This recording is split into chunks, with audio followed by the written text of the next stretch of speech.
going to be interviewing Mary Kay Winterstein today of Karma Psychic Boutique in Chico, California. How are you doing today, Mary Kay? Hi, great, Rahashia. Thanks for having me. Absolutely. So what is it that got you started down the path of mediumship? You know, the final experience, I was a decorator in my former life and in my former career, and I was decorating a house for a widow, and her husband's spirit was so present and made himself known during the months I worked on the house. It forced me to look at our soul's survival and mediumship seriously. So I left my mainstream career and pursued to become a medium. The reason was I really wanted to help with the fear of death. I really think we have a really large fear about dying in our culture, and we also just don't talk about it. So I went to go do that, and when I tried to apply for mediumship school, they actually said, you know what, you need to go back and develop your psychic ability, your psychic gifts, that muscle before you become a medium, because not every psychic is a medium, but every medium is psychic. And that really threw me because of my mainstream background. I really didn't have a lot of experience with psychic ability or psychics. So I had to go educate myself on what that was. And when I found out what psychic ability really is and how it affects us and how we're all psychic, I felt an intense need to share and to communicate and overcome some of the misconceptions we have about psychic ability in our culture. Yeah, just the fact that it could help people with the feelings about death, that in itself would be well worthwhile, because I was reading a study. Most Americans don't even think about the reality of death until they're around 55 years old. And they know now that the fear of death is at the heart of a lot of our psychosis and neurosis. If you surpass and deal and actually transform that fear of death, right, you transform a lot of the problems that really aren't problems at all. It's just that you're making problems so you can deal with something and not have to really deal with the real fear of death.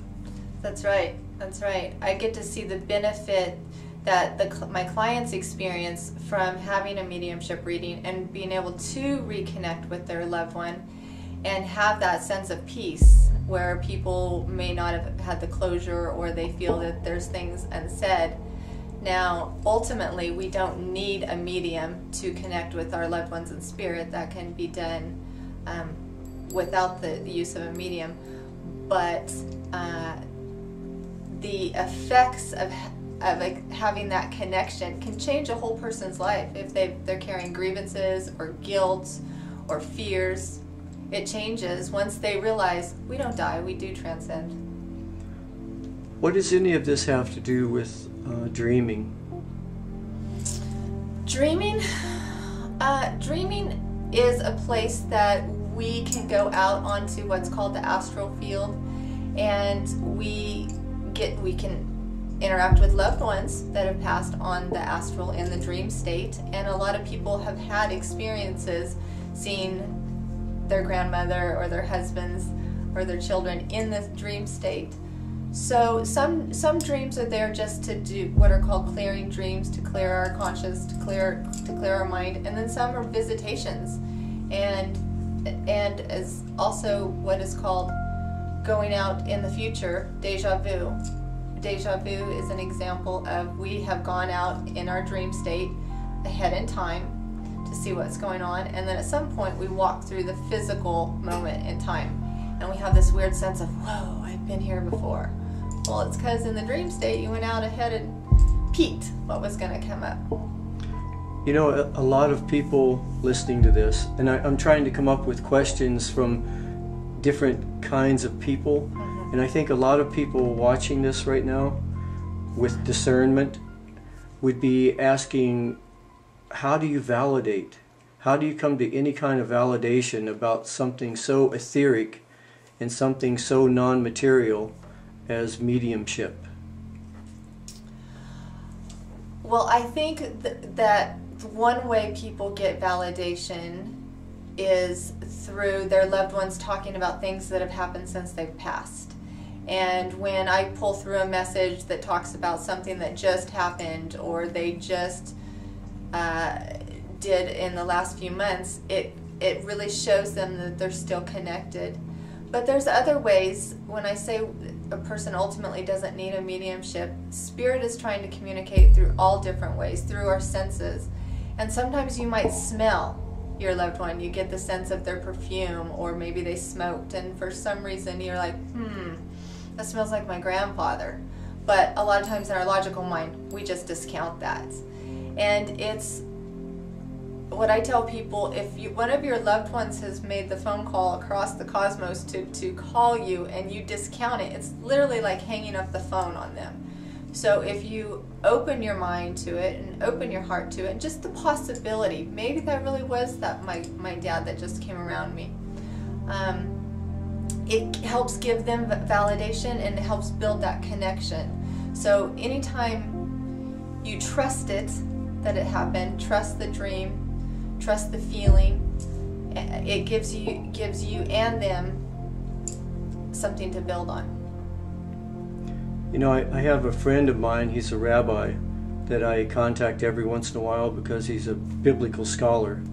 And one of the main reasons I contact him is I love the definition of words, and more precisely, the original definition. And I was asking him about Armageddon, because if you read anything about Armageddon in traditional today's definitions, it's totally different than the original. The original, he says, one of the best ways in Hebrew to define it would be a lifting of the veil. And that word has been totally misused and warped out of context right now. And I think we are getting ready for Armageddon in that sense, because I feel, even in myself, I feel something different happening. Even in the way I'm holding certain kinds of information, when I attempt to track it, I'm not tracking it through the original memory circuits. It's more in this field that is opening up to me. And I think that field is opening up because we truly are lifting the veils of illusion. And as we do that, we're starting to see the little old man with the levers in Oz.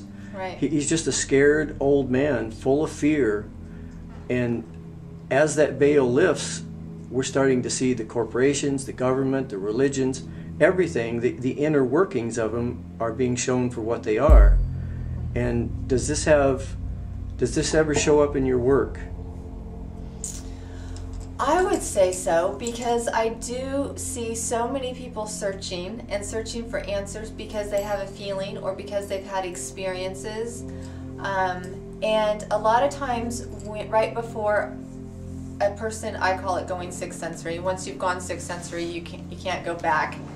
And that's one of my disclaimers in the class. You better be ready for this, because your world and your life is going to change if you take on this sixth sensory information. And so, and sometimes it feels a little bit like you're going crazy, because your mind is just telling you one thing, and maybe your body or your heart's telling you something else, or maybe you're starting to hear the difference between the veil, and starting to get some hearing voices or different noises. And I say, you're not going crazy. That's normal. That's part of your sixth sensory ability. That's your clairaudient. So people who have turned away from traditional religion have it doesn't seem like some of the churches are doing it anymore for the people. They're looking for different answers, and they want to get away from that fear-based belief system. So I see it as more men come into my store. I see it as the psychic children who come into my store, who are actually having to have their parents reevaluate their whole belief system, because their young child might see their deceased grandfather in the hallway and have information about him that the child shouldn't know, and it's rocking their parents' world, thinking, you know, what do I do? So people like me, I had a very normal mainstream upbringing where this wasn't part of my first 30 years, although I had curiosities about, you know, how this worked, but it wasn't put into my everyday life. And for me to go down this path, I felt I wanted to educate people and make it easier for them, because it was a little bit of a struggle to go and figure out how this all works and why it works. And the cool thing is there's so much science now out there validating our sixth sense and us as sixth sensory beings that I just don't think has been brought to the mass population yet. Do you find it's true that I know the sense I've always had of mediumship and psychic fortune tellers, it has always been this feeling that they were trying to give us our future, but it seems like that is changing more and more, and our future has actually unlimited. It can't be pinned down anymore, and it reminds me of the fact that life is a mystery. And I'm just curious, when you do a mediumship, do you go into the future or not? Not really. Not unless they have some family event. I'll say, oh, they're talking about where you're going in June, or there's a wedding coming up in September, and they're just saying, hey, we're going to be there. So no, not really. And even in my psychic readings, that's the first thing I tell somebody when they sit in my chair is, I am not here to predict the rest of your life. There is too much free will, and you have too much power. You can change it, but what we want to do is figure out where you are in your soul's growth and what you're learning, and empower you to make better decisions. And so that's a great point, because that's what we think of when we think of psychics. You're going to tell me my future, but it's really about you learning how to read the energy of the moment, the present situation, and make better choices that will create a better future for you, or the future you want. And part of this could be that we're transitioning out of linear time back into cyclic time, where we actually live in the moment, an expanding moment. And our mind keeps wanting to put a linear definition on the past, the present, and the future. But I can only speak for my own experience. But from my own experience, the way I used to see the future isn't there anymore. I'm feeling something inside that's drawing me into this moment and telling me that this moment is the only moment there is. That's right. Does that make sense to you? Absolutely. You know, one book I recommend in my classes is A Stroke of Insight by Jill Bolte Taylor. And she did a great, she has it on TED.com about her book, she's a brain scientist who had a stroke and got to study the inside of her brain. And how our brain works, and the left brain versus the right brain. And our left brain it's the processor. It's calculating, it's coordinating, it's looking at everything that's happened in the past and projecting into the future. And when we come into more of the right hemisphere of the brain, that's where we're connected to it all. That's where you're in the moment. And so ultimately, to be more psychic, people have to understand the duality that lives inside of us, the two hemispheres of our brains.